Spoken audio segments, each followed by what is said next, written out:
revue des syndicats de la FSU. Et donc, merci à lui de venir. C'est particulièrement important, évidemment, dans la période. J'en parlais ce matin, d'un peu l'ambiance de la réunion de hier matin avec Olivier Dussopt. Et j'alertais, mais ça a été fait aussi dans les médias, sur la probabilité que des mesures régressives nouvelles soient prises sur le sujet des retraites. On ne sait pas lesquelles, on ne sait pas dans quel calendrier, on ne sait pas avec quel niveau de brutalité quelque part, puisqu'il y a amendement au PLFSS, ça serait la manière forte, et puis peut-être un projet de loi un peu plus tard, mais guère plus tard finalement, puisque dans les deux cas, l'hypothèse c'est une application en septembre 2023. Et je disais ce matin, le discours qu'on a connu avant, mais qu'on n'avait pas eu de nouveau en 2019, puisqu'en 2019 c'était la réforme juste, équitable, pour l'égalité. Le discours désormais est revenu aux fondamentaux de la réforme des retraites, c'est-à-dire il n'y a pas les sous pour financer une retraite à un niveau comme on les finance aujourd'hui. Et donc nos retraites sont au-dessus de nos moyens, et donc il y a des déficits, et donc il faut réformer. Donc on est dans une sorte de retour en arrière sur un discours qu'on a bien connu de toute façon aussi à certaines époques, qui est plus celui de 2019, mais qui n'en est pas moins lui aussi à décrypter et à démonter, et qui n'est pas forcément plus simple à démonter, sur le fait qu'on instrumentalise, qu'on met en avant des déficits du système de retraite. Notre argumentation en face, elle sera particulièrement déterminante pour les luttes aussi, pour démontrer la légitimité de ces luttes et la possibilité de financer un système de retraite et globalement un système de protection sociale efficace. Et donc du coup, Michael, c'était la personne indiquée pour nous parler de tout ça, financement. Il a écrit beaucoup de choses, y compris cet été là, sur la loi pouvoir d'achat, sur les cotisations qui sont les exonérations de cotisations qui pèsent, du coup, qui grèvent les budgets de la sécurité sociale. Il a écrit beaucoup de choses sur les financements des retraites. Et donc, on est très heureux de l'avoir avec nous. Et je propose qu'il fasse un propos introductif, proposer une vingtaine de minutes, et puis qu'on puisse après échanger et poser quelques questions et voir un peu ensemble ce qu'il faut penser de ce sujet retraite et protection sociale plus globalement, mais peut-être essentiellement retraite si tu veux bien. Voilà, merci. Merci beaucoup. Bonjour à toutes et tous. Merci beaucoup de votre invitation. Je suis à la fois en collègue et en voisin. Mon bureau est à la Maison des Sciences Économiques, à un quart d'heure d'ici. Ce que je vous propose, c'est de faire un tout petit point de situation et de mise en perspective du projet de réforme qui s'annonce, à la fois pour vous expliquer une perspective. La perspective est la suivante. Le gouvernement veut précipitamment mettre en place une réforme des retraites parce qu'il trouve que les dépenses de retraite ne baissent pas assez vite, elles baissent déjà, et qu'il veut les faire baisser plus vite pour financer les baisses d'impôts aux multinationales. Ça, c'est l'analyse que je vais essayer de vous poser. Et puis, de remettre tout ça en perspective du débat, y compris de la précédente réforme des retraites et des enjeux qui se posent aujourd'hui. Alors, comme propos introductif, dire ils veulent faire la baisse des retraites pour donner de l'argent aux multinationales, c'est pas habituellement le ton que j'emploie, et c'est pas parce que je me suis cogné la tête avant de venir. C'est vraiment littéralement l'analyse qu'on peut faire et l'analyse que le gouvernement donne lui-même dans un certain nombre de documents, et je vais revenir là-dessus. Il y a deux discours. Il y a un discours sur les retraites sont en déficit, c'est très grave, mais en réalité, ce qui fait qu'il y a une précipitation à réformer les retraites, c'est bien de financer les baisses d'impôts qui sont prévues et qui sont très importantes. Sur ce que je vous propose, c'est de revenir un tout petit peu en arrière. D'abord, ce sujet retraite, quand on observe un petit peu le monde syndical, le monde social et le système français de protection sociale, il est extrêmement central pour au moins deux raisons. La première, c'est que c'est un sujet qui concerne vraiment tout le monde, sur lequel il y a beaucoup moins de segmentation, qui est beaucoup plus unifiant. est beaucoup plus mobilisateur. Les mobilisations, la manifestation du 5 décembre 2020 et les grèves qu'il y a eu autour ont été extrêmement importantes, alors même qu'on est dans un contexte social et syndical difficile. Et par ailleurs, y compris la réforme Macron de 2020 qui a fini par être abandonnée, je l'ai écrit et je pense vraiment que c'est pas être excessif de dire que si la réforme n'a pas eu lieu, c'est en partie à cause du mouvement social. Je m'explique. Évidemment, la loi a été très loin, donc la réforme des retraites a été très loin, vous vous rappelez peut-être, 49.3, donc adoptée sans vote au Parlement, puis elle passe au Sénat, et puis le processus parlementaire s'interrompt parce qu'on est au milieu de la crise du Covid. Et donc au milieu de la crise du Covid, au bout d'un moment, le gouvernement décide d'arrêter les frais, ça divise, il a d'autres urgences, et donc il abandonne sa réforme. Mais si la réforme est abandonnée à ce moment-là, d'une part, elle a beaucoup souffert pendant le mouvement social qui a précédé.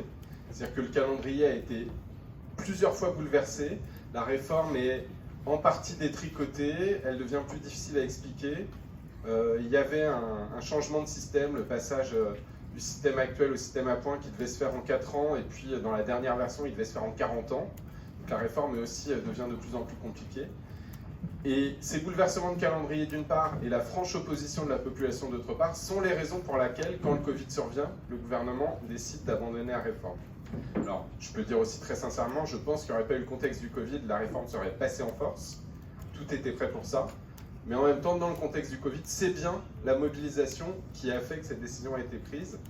Et quand on regarde un petit peu l'histoire longue, quand même, on sait que les projets de réforme des retraites sont de nature à déstabiliser fortement le gouvernement, en faire tomber quelques-uns et de ça. C'est jamais facile.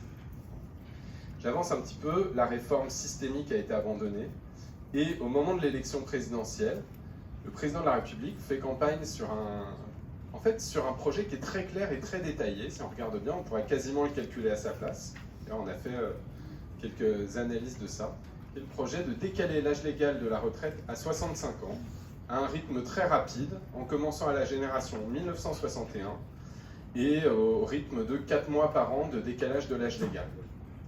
Ça, c'est le cœur de la réforme, avec le passage des carrières longues de 60 à 62 ans, quelques engagements, mais pas très lourds, sur des minima de pension à 1 000 € pour une carrière complète. Il y a un gros astérix à ce niveau-là. Et dans le viseur aussi les régimes spéciaux, pas tous, mais les régimes spéciaux, avec un point d'interrogation, on pourra en reparler, sur le régime de la fonction publique. Est-ce qu'il est en jeu ou pas? Ça, c'est dans le cadre de la campagne présidentielle. Et puis viennent les législatives, et là, on ne sait plus de quoi on parle, on ne sait plus si c'est toujours à l'ordre du jour, si c'est 65 ou 64, si on a bien compris, si tout est ouvert, etc. On n'en entend plus parler. Et il y a un flou qui est organisé autour de ce sujet-là. Et puis vient la rentrée où, à la faveur de la parution du rapport du Conseil d'orientation des retraites, on assiste à une mise en scène, parce que c'est vraiment une mise en scène, une dramatisation des projections de déficit, en disant il y a une urgence à réformer pour faire des économies. Ça, c'est un petit peu le contexte général. Ce que je voudrais montrer, c'est que d'une part, le projet de réforme des retraites ne répond pas à un diagnostic sur le système des retraites.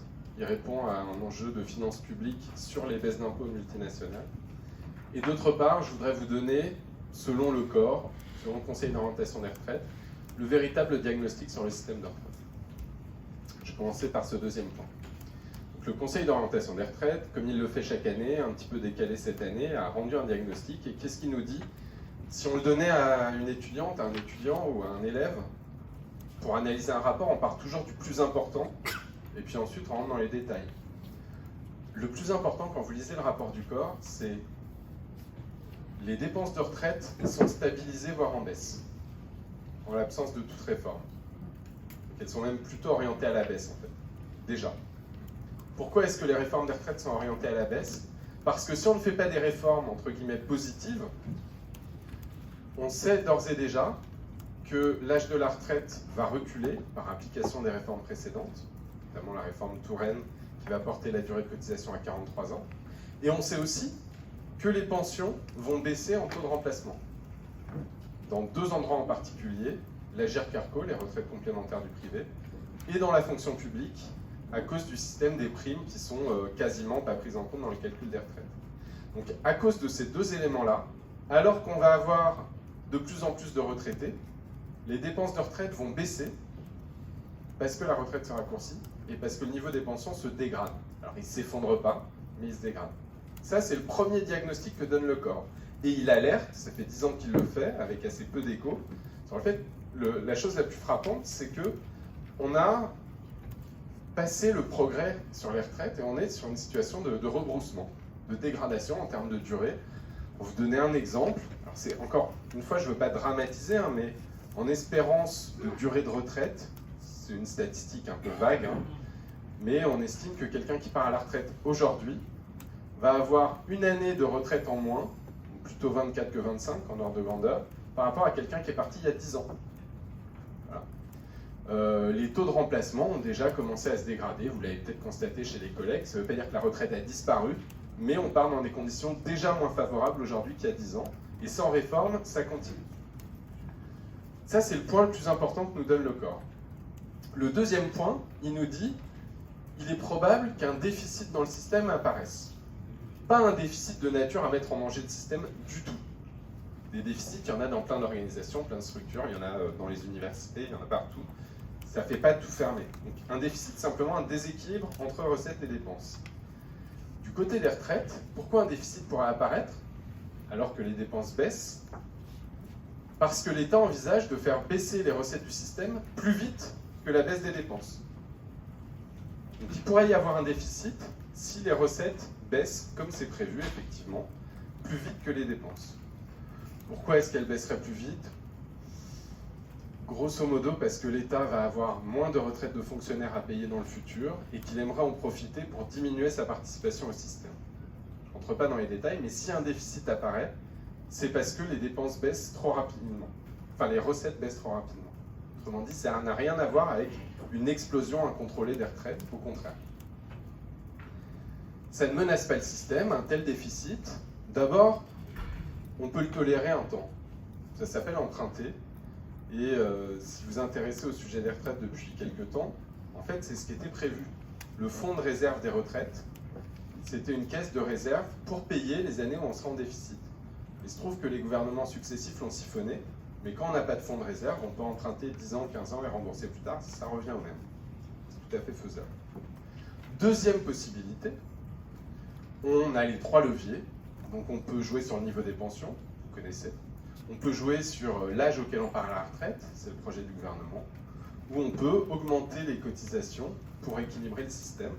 Pour vous donner un ordre de grandeur, c'est juste un ordre de grandeur, l'augmentation des cotisations qu'il faudrait pour qu'il n'y ait pas de déficit jusqu'à l'horizon 2040, ou alors juste temporairement 4 ou 5 ans, c'est moins de 0,15 points de cotisation par an, en plus, employeurs et salariés.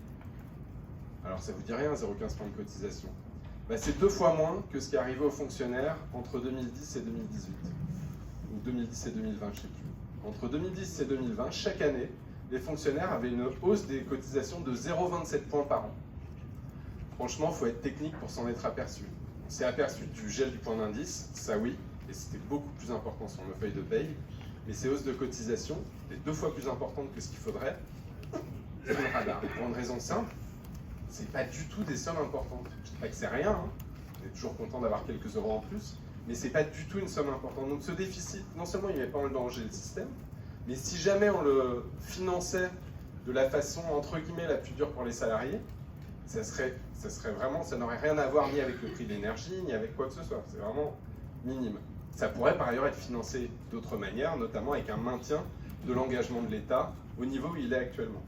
Il n'y a de déficit que parce que l'État a prévu de baisser sa participation au système. Ça, c'est toujours ce que nous dit le corps. Donc, 1, les dépenses sont en baisse, et s'il y a quelque chose dont il faut s'inquiéter, c'est plutôt le niveau des pensions. 2, le déficit n'est pas dangereux. Voilà, principalement. Et donc, dans ce contexte, que veut faire le gouvernement? Le gouvernement, il envisage une réforme rapide pour faire des économies. Il y a 3 raisons qui sont invoquées. Pour moi, il y en a une qui est artificielle. il y en a deux qui sont vraies, qui sont aussi données par le gouvernement. La première qui est artificielle, c'est traditionnel. Comme les réformes des retraites sont très impopulaires, on dit toujours qu'on va faire la réforme des retraites pour sauver les retraites. Il y en a plein les manuels de sciences sociales, à chaque réforme c'est un discours qu'on voit. Il y a des fois c'est vrai. Il y a des fois aussi où c'est une mesure de mettre le pied sur le frein. C'est-à-dire que dans les années 90, les réformes des retraites étaient dures, mais elles visaient à éviter une explosion des dépenses de retraite. On voyait, il y avait une augmentation des carrières des femmes notamment, on allait avoir plus de dépenses de retraite, donc il fallait freiner.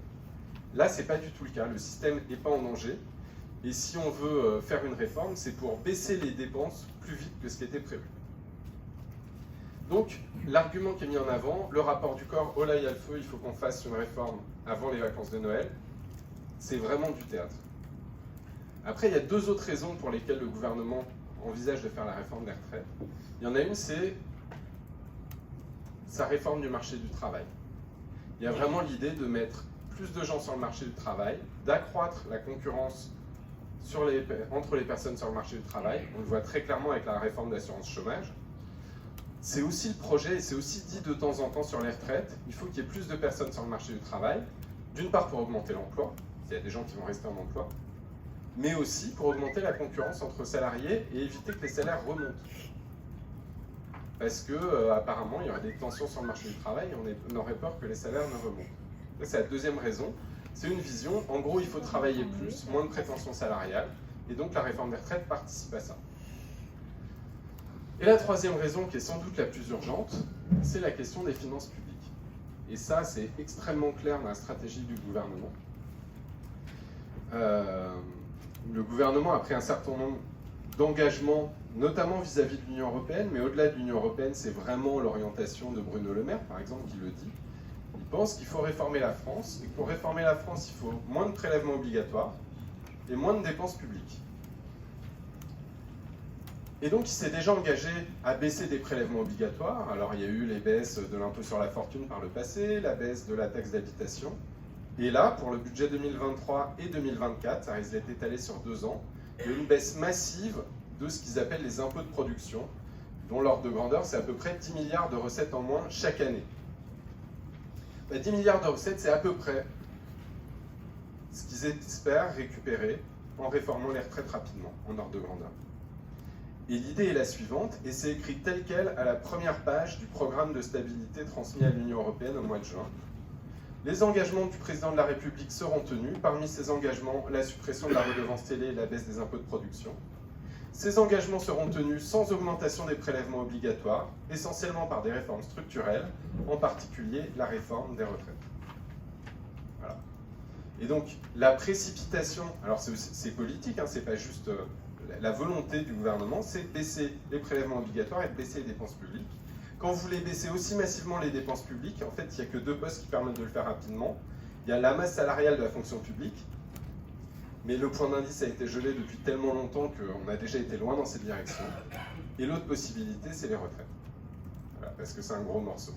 Et donc, c'est ça qui est visé directement. Alors, quelle forme ça pourrait prendre ? Les 2 choses qui font le plus rapidement des économies, c'est jouer sur l'âge légal, ça fait des économies vraiment à court terme, parce que ça décale le départ en retraite, donc ça fait des années où on ne paye pas les retraites. Éventuellement la durée de cotisation. Voilà, donc il y a un scénario âge légal où par exemple, dès 2023 ou dès la moitié 2023, on décalerait de 4 mois l'âge légal, puis 4 mois chaque année, peut-être jusqu'à 63 ans, et puis après on recommencerait. Ou alors il y a un deuxième scénario dont on entend parler, qui serait l'accélération de ce qu'on appelle la réforme Touraine, c'est-à-dire porter la durée de cotisation à 43 plus rapidement que prévu. Aujourd'hui c'est prévu je crois pour la génération 74, et là ils iraient beaucoup plus rapidement. Les personnes très directement concernées ne sont pas exactement les mêmes selon les situations, mais grosso modo les personnes dans le viseur c'est les 55+, à court terme, et puis derrière tout le monde. Ça, c'est la forme que ça pourrait prendre. Quel est le véhicule? Benoît en parlait tout à l'heure. Il y a 3 possibilités. Soit c'est dans le projet de loi de financement de la sécurité sociale qui est déposé à la fin du mois au Parlement. Ça, c'est la première possibilité, mais ça voudrait dire qu'ils vont très vite. Ça veut dire notamment qu'ils font à peine semblant de consulter les organisations syndicales.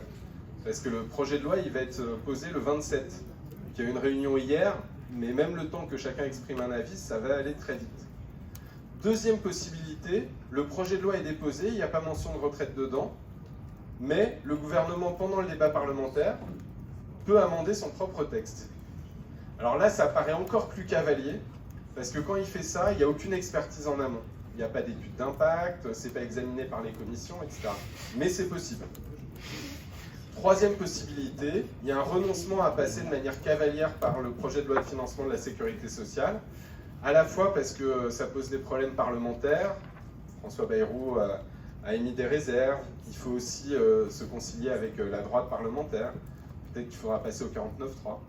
Donc ça pourrait faire qu'on ne passe pas. Il y a une autre raison, c'est que la mémoire des perturbations économiques entraînées par les grèves fait que, y compris des personnes favorables à la réforme, n'ont pas forcément envie que se déclenchent des mouvements sociaux en novembre ou décembre. Et dans ce cas-là, l'autre possibilité, ça serait une loi au premier trimestre 2023, avec pour l'instant toujours annoncé l'objectif que ça s'applique à l'été 2023. En gros, pour les gens de la génération 61 ou 62, et qu'après ça continue. Donc voilà l'état des informations. Je pense qu'aujourd'hui, rien n'est arbitré, ni sur le véhicule, donc quand, ni exactement sur les mesures. Mais pour l'instant, le gouvernement s'est lui-même mis dans une seringue d'aller chercher 10 milliards ou 12 sur les retraites très vite. Il pourrait faire demi-tour, parce que les circonstances sont compliquées, il y a la crise énergétique qui arrive, il y a plein de... Mais ça serait vraiment pour lui un changement de pied. Pour l'instant, il est dans cette seringue, il y a les baisses d'impôts prévues, il veut faire des économies sur les dépenses publiques en face, et donc il cherche la voie de passage.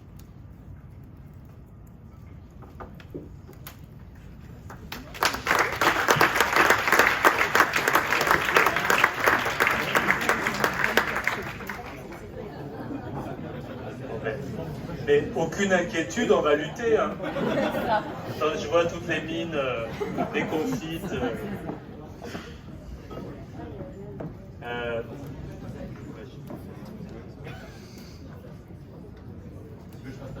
Ouais, il y a des...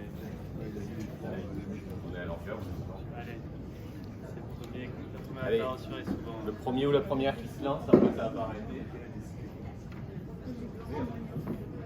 Allez. Bonjour, ce n'est pas une question, c'est une information. Nous avons un stage qui pourrait permettre de détailler tout ce qui vient d'être brillamment exposé maintenant par Michael Zemmour, les 19 et 20 octobre, c'est-à-dire dans pile un mois. Donc si vous voulez creuser la question et peut-être justement être plus convaincant dans les argumentations dans votre entourage, hein, venez au stage et il faut déposer les autorisations d'absence maintenant.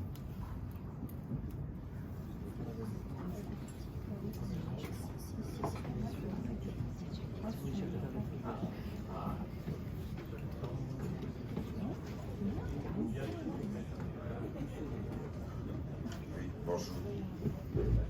Bonjour. Oui, alors, je vois bien, oui, Christophe Ledoux, SD49. Je vois bien l'argument, mais le problème, moi, que je vois aujourd'hui, c'est qu'on est en train de dire ça sert à rien de reculer l'âge légal de la retraite, puisque mécaniquement, de toute façon, l'âge réel augmente et qui sera de 64 ans de toute façon d'ici 10 ans. Mais moi, j'ai pas envie de ça comme argument. Moi, ce que j'aimerais savoir, entendre des fois davantage, parce que sur ça on a du mal à convaincre des fois, c'est les conditions économiques du retour d'un âge légal à 60 ans, par exemple. C'est-à-dire combien, comment et combien, voilà, et vous, enfin, vous voyez l'idée. Parce qu'effectivement, on a compris que mécaniquement, de toute façon, si on laissait l'état actuel faire, enfin, les choses actuelles se faire, on est perdant, quoi. Enfin, on a perdu.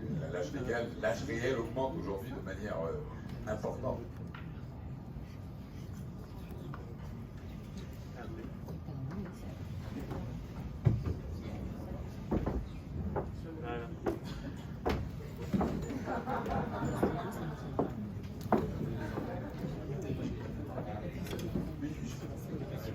Quelques petites précisions parce que vous avez évoqué le fait que le gouvernement veut réduire sa participation à la retraite des fonctionnaires. Aujourd'hui, c'est vrai qu'il est autour de 77% du salaire brut, je crois, la partie employeur. Hein, voilà. Donc est-ce qu'il y a déjà des pistes, des scénarios là-dessus qui sont envisagés, qui pourraient permettre d'illustrer plus finement peut-être ce projet?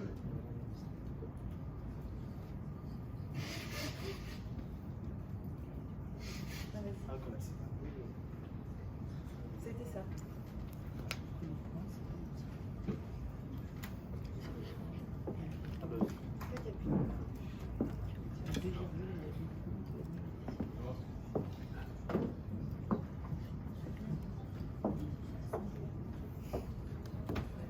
Moi, j'aimerais savoir combien de pourcentage sont les plus de 55 ans qui travaillent encore dans le secteur privé, pas les fonctionnaires.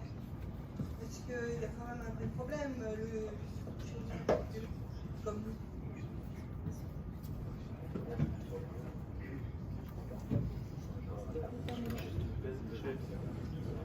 Moi aussi j'ai peut-être une question parce que, alors c'est peut-être un peu technique, mais sur le choix qui va être fait entre âge légal ou augmentation des durées d'assurance, ou encore d'autres techniques.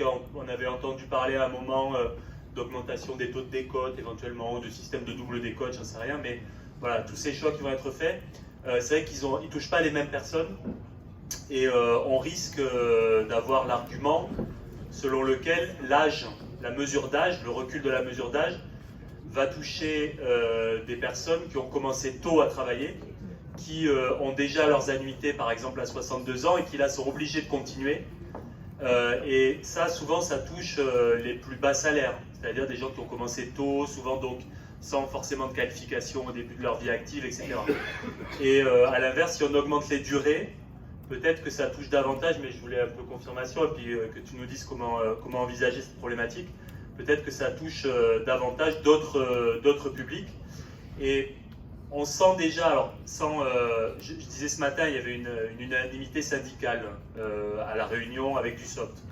Néanmoins, et pour se le dire entre nous, on sent déjà que la CFDT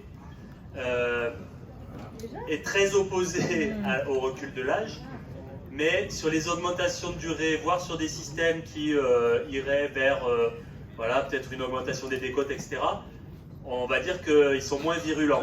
Et avec l'argument que vraiment le pire, c'est le décalage de l'âge de départ, parce que ça touche souvent déjà des salaires très faibles, et donc des pensions qui sont après très faibles. Ça oblige des gens qui ont les annuités à 62 ans à continuer à travailler. Ce que c'est pas tout à fait la même chose si on touche aux durées. Et donc avec quand même un argument que je vous accorde complètement, qui n'est pas du tout dans la manière qu'on nous on a de manier le sujet, mais un argument qui risque d'être avancé et utilisé par le gouvernement, qui est de dire on ne fait pas l'injustice du report de l'âge, mais on va augmenter les durées parce que quand même il faut dégager des recettes, enfin, voilà, tout ce que tu as dit sur la nécessité de faire des économies. Et c'est difficile pour nous à la FSU de manier ça parce que justement on a quand même nous particulièrement dans les champs de syndicalisation que nous avons, des gens qui justement subissent beaucoup et beaucoup plus que les autres les décotes en fonction des durées d'assurance, parce que souvent c'est dans le dernier rapport du corps, je crois, sur les enseignants, je ne sais plus si c'est sur les enseignants ou si c'est sur quelle catégorie de population, mais l'âge d'entrée en emploi a encore reculé. Le premier emploi est encore plus tardif, et chez nous ça doit être autour maintenant de 27 ans, je crois, hein, donc c'est extrêmement tardif. Donc voilà, petit point peut-être à manier, en tout cas intelligemment pour nous, enfin, qui est intéressant en tout cas me semble-t-il dans la présentation qu'on pourra faire. Ouais, Et après, on relance un deuxième coup. Bon, il y a trois questions qui sont très proches, qui se rejoignent quand on rentre dans le détail. Alors, peut-être pour commencer par la première, les réformes précédentes n'ont pas encore rempli pleinement leur effet. Donc effectivement, on sait qu'il y a un décalage, et en particulier par l'effet dont parlait Benoît, c'est-à-dire à la fois on rentre plus tard sur le marché du travail, et puis la durée d'assurance continue à s'allonger. Et du coup, on sait que l'âge moyen, mais ce n'est qu'un âge moyen, va continuer à augmenter jusqu'à 64 ans, mais dans longtemps, en 2040. Ça, c'est sans réforme du fait des réformes anciennes. Donc, la dégradation, entre guillemets, elle est déjà programmée. Cela dit, aujourd'hui, il ne faudrait pas relativiser l'ampleur de la réforme proposée par le gouvernement. Il veut vraiment faire des économies. Donc, des fois, parfois, lui-même, il a tendance à dire « Mais de quoi on parle? On est déjà à 63, on va être à 64 ». En fait, ça ferait vraiment une grosse différence. Aujourd'hui, à 62 ans, je crois qu'on est à 3 personnes sur 4 qui liquident sa pension, ou qui a liquidé sa pension avant ou à 62 ans. Chez les cadres, ça va être à 63 ans, on passe la majorité. Mais donc, si par exemple, dans 5 ans, l'âge légal passe à 63 ans, il y a beaucoup de gens, beaucoup de gens, qui sont rattrapés par cet âge légal. Donc l'effet est important. Par ailleurs, on peut aussi avoir une option d'aller plus loin et de transformer les choses. Si on veut transformer les choses, à mon avis, il y a 2 pistes. Il y a une première piste qu'on pourrait appeler, qui est très ambitieuse, hein, mais qui est, entre guillemets, un moyen terme, qui consiste à regarder les grosses difficultés du système actuel. Parmi les grosses difficultés du système actuel, il y a les polypensionnés. Ça, c'est assez simple, donc les gens qui passent d'un régime à l'autre. Franchement, ça ne serait pas compliqué techniquement de faire un calcul au plus favorable. Ça coûterait un petit peu, mais il n'y a aucun problème en fait. Il n'y a pas besoin de faire un seul système ou quoi. On le fait dans plein d'autres choses, donc ça serait... mais c'est un vrai problème. Il y a l'inégalité femmes-hommes et il y a la baisse programmée des pensions dont je parlais tout à l'heure. La baisse programmée des pensions, c'est simple. Il faut qu'on se donne un objectif d'âge et de niveau de pension et il faut calibrer les ressources en fonction. Ça, c'est clair. Sur l'inégalité femmes-hommes, il y a plein de ressorts, mais fondamentalement, et là ça rejoint ta question, notre système de retraite, il a été conçu pour une carrière bien élevée, c'est-à-dire un ouvrier, homme, de l'industrie, à carrière ascendante et continue. Ça a été pensé comme ça à l'origine, et en fait ça a continué d'être conçu comme ça. Il y a des travaux d'histoire qui montrent que même en 1980, on n'avait pas de statistiques sur la retraite des femmes. Donc on continuait à faire des trucs sur les carrières d'hommes, et on n'avait même pas les données, quoi.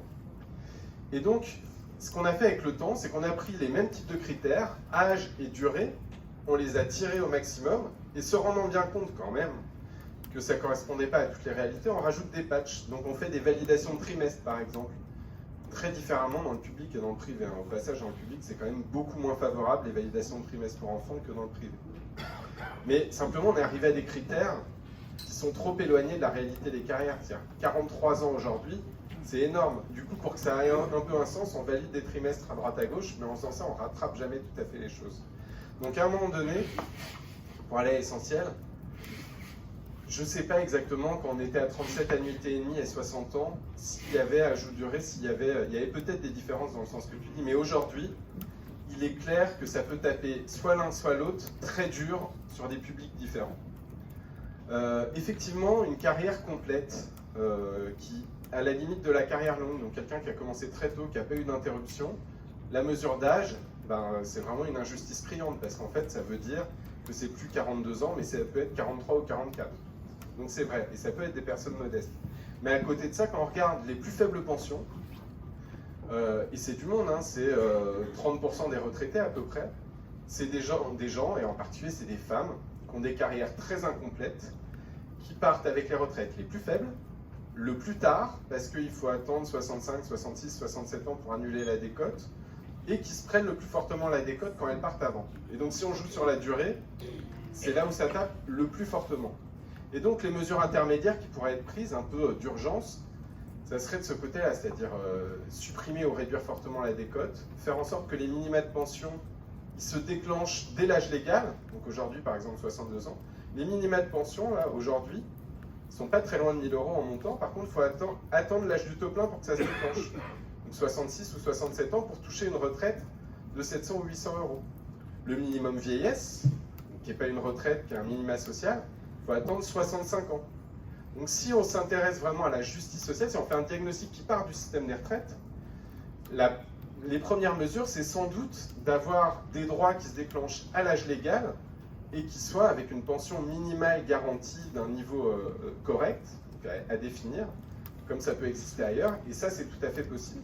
Et puis après, il y a la question de l'âge, et notamment la question des 60 ans. Est-ce qu'on revient à 60 ans, etc. moi j'ai des éléments d'analyse, j'ai pas d'avis, de toute façon c'est pas mon avis qui compte. Les éléments d'analyse. Est-ce que c'est possible? Oui, c'est possible au sens où il y a 12 ans c'était le cas. On n'était pas dans un pays très différent d'aujourd'hui. Il y a 12 ans, l'âge légal il était à 60 ans. Ça coûte très cher. En termes de mobilisation de ressources, c'est beaucoup. Je ne sais pas les chiffres en tête, mais si on additionne toutes les mesures sociales des programmes à l'élection présidentielle, la retraite à 60 ans, c'est de l'ordre de grandeur de 70-100 milliards, c'est beaucoup.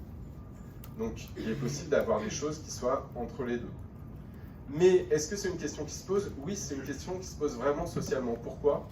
Pour la raison que tu as dit tout à l'heure. C'est-à-dire que c'était déjà le cas avant, mais c'est toujours le cas, quasiment la moitié des personnes ne sont pas en emploi quand elles prennent leur retraite. Donc quand tu disais combien, il y a à peu près 1 personne sur 2 ou 6 personnes sur 10 qui est en emploi quand elle prend sa retraite, donc pot de départ et le lendemain retraite.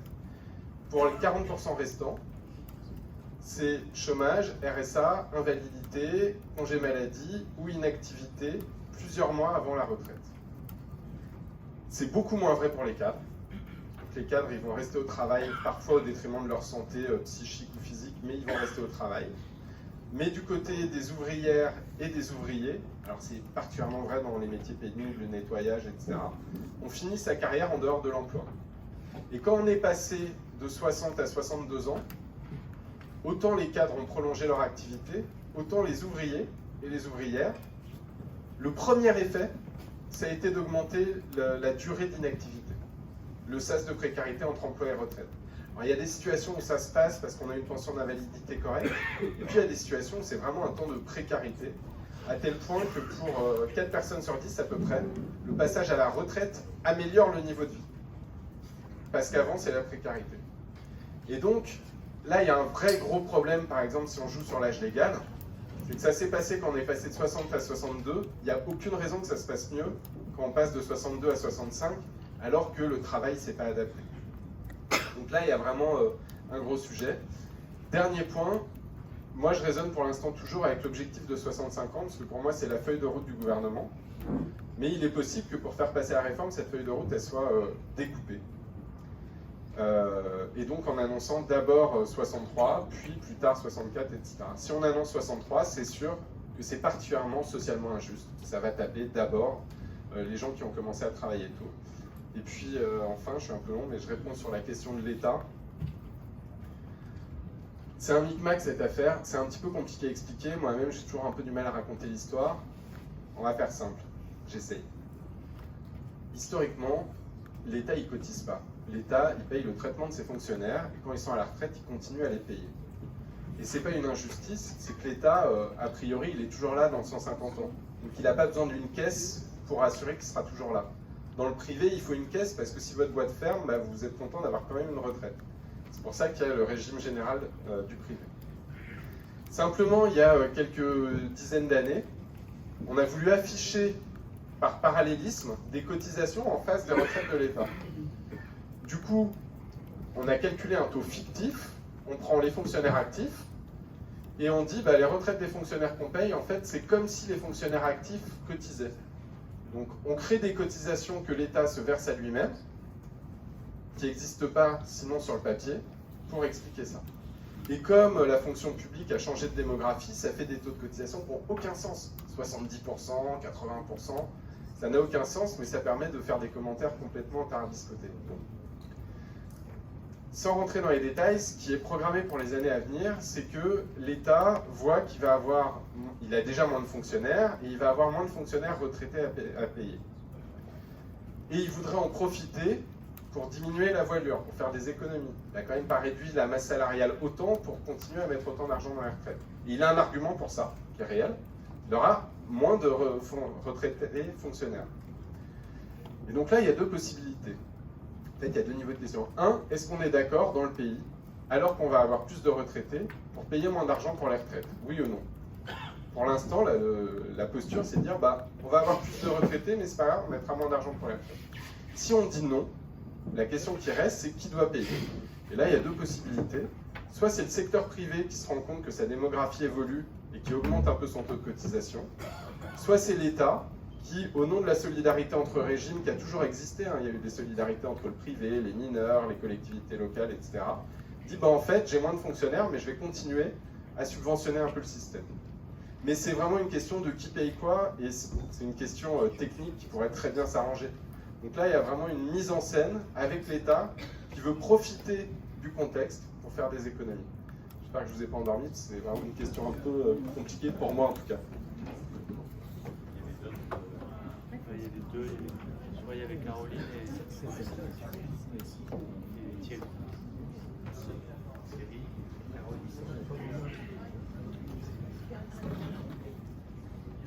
Merci beaucoup pour ces explications vraiment très claires.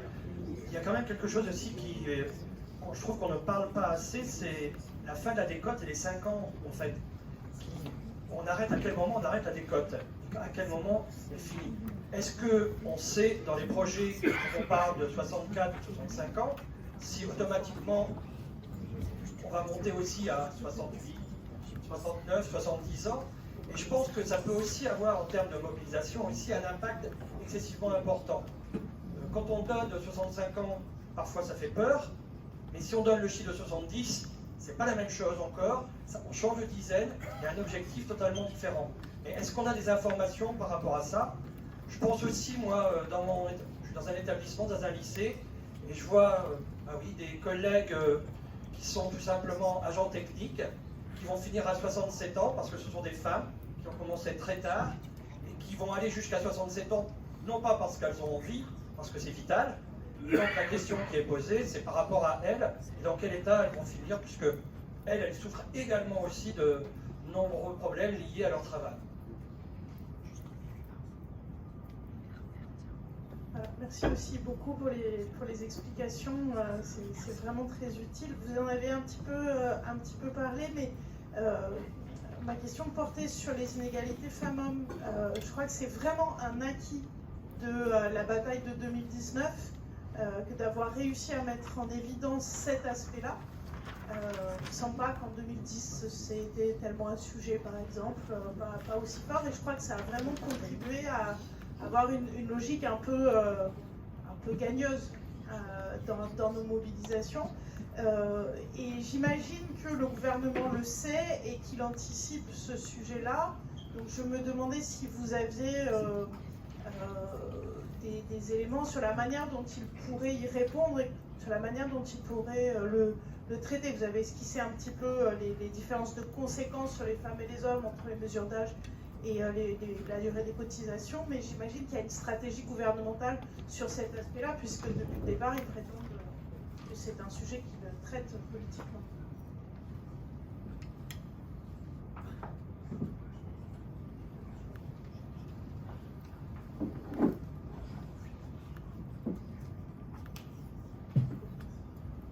Oui, moi j'ai une question sur l'environnement, pas au sens écolo du terme, mais l'environnement des retraites. Dans le sens où, par exemple, qu'est-ce que donnerait la création d'1 million d'emplois en France? Quelle répercussion ça aurait sur les retraites? Ou, autre manière d'aborder la question, pendant très longtemps, on a parlé de 10 points du PIB qui avaient été transférés du travail vers le capital.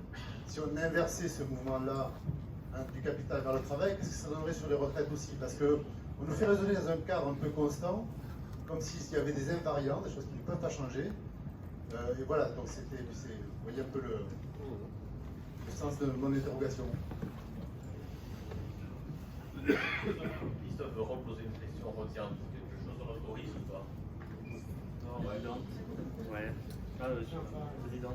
C'était juste que des fois, je présente les choses aux gens en disant que c'est un problème de temps de travail sur la vie. C'est-à-dire qu'en fait, c'est pas la question des retraites qui est en jeu, normalement, globalement, y compris ça tient la route, mais c'est une question de temps de travail. C'est-à-dire que ça rentre dans le logiciel néolibéral de faire travailler plus les gens. Et comme on est coincé, parce que c'est difficile de réduire les congés payés, c'est difficile d'augmenter la durée de travail hebdomadaire, on voit bien les formes de résistance que ça suscite. Finalement, il ne reste plus que le temps de travail sur la vie à augmenter. C'est leur seule option. Et c'est pareil, en gros, la retraite là, de travailler 37 heures par semaine, quoi.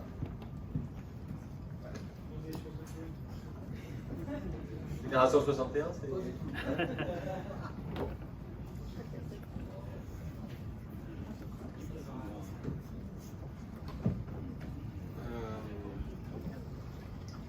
Sur le temps de travail, sur la vie, oui, évidemment, c'est une question importante. C'est une question d'organisation et de partage du travail.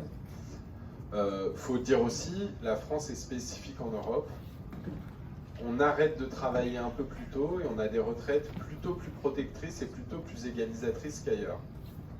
Dans d'autres pays, d'abord le taux de pauvreté des seniors est plus élevé. Dans d'autres pays, les retraites c'est un mix public-privé. Et donc plus inégalitaire, ça reflète plus les inégalités sur le marché du travail. On part un peu plus tard, mais en même temps le travail a l'air plus dur en France d'après plein d'indicateurs. C'est-à-dire que la raison pour laquelle il y a du chômage, mais pas que du chômage, aussi beaucoup d'invalidité entre 60 et 62 ans, c'est que les gens craquent, et d'ailleurs dans les enquêtes d'opinion, l'âge est une question vraiment importante parce que les gens veulent partir dès qu'ils peuvent. Alors c'est entre dès qu'ils peuvent et le taux plein, mais notamment, y compris dans l'éducation, la volonté de partir et de ne pas durer est extrêmement forte. Alors, comment ça serait dans un autre cadre économique? Entre guillemets, ça serait plus simple. Moi, c'est un peu une déformation professionnelle. J'essaye de raisonner avec des hypothèses minimales et simplement de montrer que même dans le cadre minimal du système actuel, les choix du gouvernement sont des choix extrêmes au sens où il essaye, pas celui-là seulement, hein, ça fait 15 ans à peu près, de tout régler uniquement sur la durée et le niveau des pensions et de jamais mettre de ressources supplémentaires alors qu'on a plus de retraités. Donc dans ce cadre-là, j'essaye de montrer que c'est extrême. Pourquoi est-ce que c'est plus difficile aujourd'hui de se poser ces questions-là? Et là, ça rejoint la question que tu posais. C'est que, par exemple, augmenter les cotisations, ça ne fait pas baisser les salaires, ça fait qu'ils augmentent moins vite. Mais évidemment, quand on est dans une période comme les années 60 ou 70, où les salaires augmentent très rapidement, c'est moins gênant d'augmenter un peu moins vite les salaires et d'augmenter les cotisations que dans une période comme aujourd'hui, où les salaires ils stagnent et le point d'indice est gelé, donc il n'y a plus que la progression de carrière. Si dans la progression de carrière, on en a encore un peu pour les retraites, il n'en reste plus beaucoup. Donc effectivement, la situation est plus dure. Si la rémunération des salariés s'améliorait, soit parce que le partage de la valeur ajoutée s'améliore, soit parce qu'il y a plus de croissance, la contrainte se relâche. Et quant au chômage, ça résoudrait plein de problèmes à court terme, par exemple à l'horizon 2030, ça ferait beaucoup de cotisations qui rentreraient. À moyen terme, le problème se reposerait quand même, parce que des gens qui travaillent davantage, ils ont davantage de droits à la retraite à honorer. Et donc, voilà. Et donc, au fond, il y a quand même une question collectivement de quelle est la mission qu'on donne à la retraite, quel âge avec quel niveau de pension, à la fois le niveau minimal et quel taux de remplacement. Et en fonction de ça, assumer des arbitrages, y compris syndicalement, en disant, la question elle peut être posée comme ça. Si demain le gouvernement faisait un référendum, c'est 65 ans dans 10 ans, mais on ne touche pas au taux de cotisation, ce qui est son schéma, ou une augmentation progressive des cotisations d'autant et on garde les paramètres actuels, qu'est-ce que préfèrent les gens? Et je pense qu'en réalité aujourd'hui, avec des différences selon les situations, des choses à adapter, en réalité les gens préféreraient payer un petit peu pour garder les paramètres actuels plutôt que d'avoir 65 ans. Voilà, et alors dernier point sur les inégalités femmes-hommes et la décote, c'est un peu la même question, hein, parce que la décote, ça tape quand même... En fait, la décote, elle peut jouer de deux manières. Si vous n'avez pas une carrière complète, soit vous partez et vous êtes pénalisé plus que proportionnellement par la décote, soit vous attendez d'annuler la décote et du coup ça vous renvoie à 65 ans ou 67 ans. Soit encore, vous relevez des minima de pension et il faut attendre d'annuler la décote. Et donc, à l'origine, la décote, et ça marche un peu, c'est un effet de comportement. On vous dit, vous devez aller là et vous y allez. Et quand on regarde, effectivement, les gens y vont.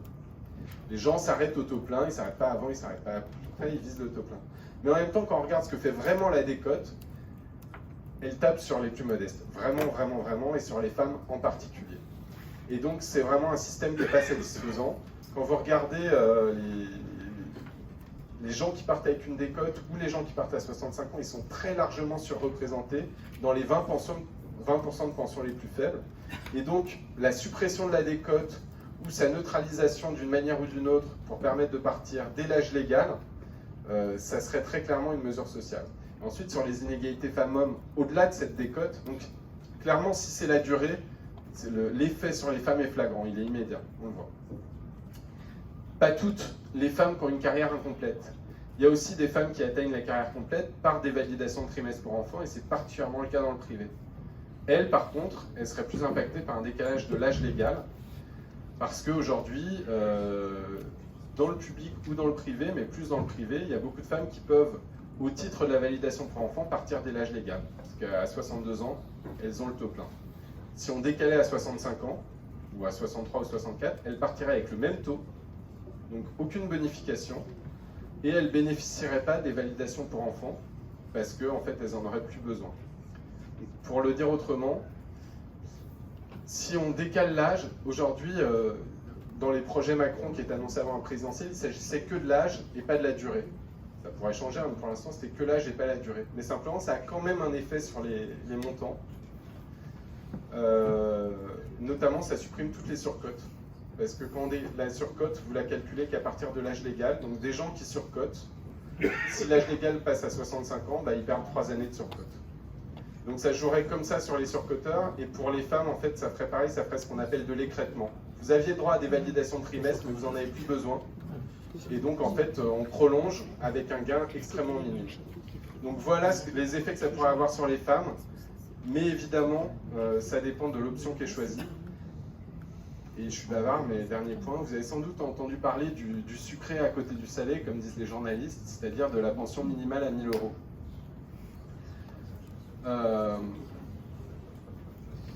C'est une promesse du président de la République. En gros, ça serait une pension minimale à 1 000 € pour les personnes qui ont une carrière complète et qui sont à taux plein.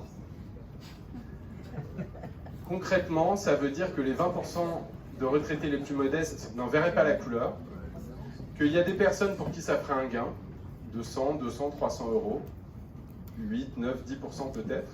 Il y a des personnes pour qui ça ne ferait pas un gain, parce qu'en fait, elles toucheraient la même somme, mais beaucoup plus tard. Parce qu'il y a des gens qui sont déjà au minima de pension, pas loin, à 1 000 € à 62 ans, on leur dirait c'est 65. Et donc, il y a vraiment un effet de com' un peu gênant. C'est-à-dire qu'on dit, y compris dans les tracts législatifs, c'était 1 000 € pour tous minimum. Et en fait, c'est pas du tout ça qui est envisagé. Parce que si c'était ça, franchement, ça serait un gros progrès. Et là, en fait, c'est les gens qui aujourd'hui sont à 850 seraient passés à 1000, et puis des gens qui sont à 500 resteraient à 500. Bon ben, merci Michael, on va clore cette séquence, bravo.